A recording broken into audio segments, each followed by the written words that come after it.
நான் ஒரு நாட்டின் அதிபர் என்னை கடத்திவிட்டனர். அமெரிக்க நீதிமன்றத்தில் ஆவேசமாக பேசிய மதுரா.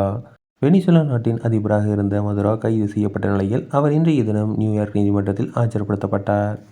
அப்போது தன் மீது குற்றச்சாட்டுகளை திட்டவட்டமாக மறுத்த மதுரா தான் ஒரு நிரபராதி என்றும் தெரிவித்துள்ளார்.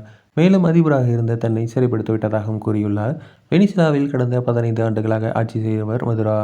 அமெரிக்காவுக்கு போதைப் பொருளை வர மதுரா தான் காரணம் என ட்ரம்ப் தொடர்ந்து குற்றம் சாட்டி வந்தார்.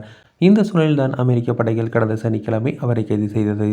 மேலும் மதுரா அமெரிக்காவுக்கு நாடு கடத்தப்பட்டார். அமெரிக்க சிறைகளில் அடைக்கப்பட்டார்.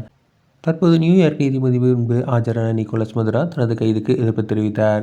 தன்னை வெனிசுலா நாட்டின் அதிபர் என்று அறிமுகப்படுத்திக் கொண்ட மதுரா தான் மீது அமெரிக்கா சுமத்திய போதைப் பொருள் கடத்தல் குற்றச்சாட்டுகளில் உண்மையில்லை என்றும் தான் நிரபராதி என்றும் கூறியுள்ளார். நீதிமன்றத்தில் ஸ்பானிஷ் மொழியில் பேசிய மதுரா என்னை சிறைபிடித்து விட்டனர். நான் வெனிசுலா அதிபர் என குறிப்பிட்டார். பின் வழக்கு விசாரணையின் போது குற்றச்சாட்டுகளுக்கு பதிலளித்த மதுரா நான் நிரபராதி, நான் குற்றவாளி அல்ல, நான் ஒரு கண்ணியமான மனிதன், என் நாட்டின் ஜனாதிபதி என திட்டவட்டமாக தெரிவித்துள்ளார்.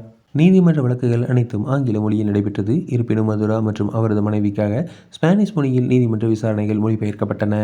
இதற்காக அவர் சிறப்பு ஹெட்போன்களையும் பயன்படுத்தினார். முதற்கட்ட விசாரணை முடிந்த நிலையில் அடுத்த வழக்கு மார்ச் 17ஆம் தேதிக்கு ஒத்திவைக்கப்பட்டது.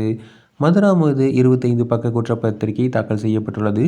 மதுரா, அவரது மனைவி மற்றும் அவருடைய கூட்டாளிகள் பல ஆயிரம் டன் போதைப் பொருள்களை அமெரிக்காவிற்கு அனுப்பியது உள்ளிட்ட குற்றச்சாட்டுகள் அவர் மீது முன்வைக்கப்பட்டுள்ளன.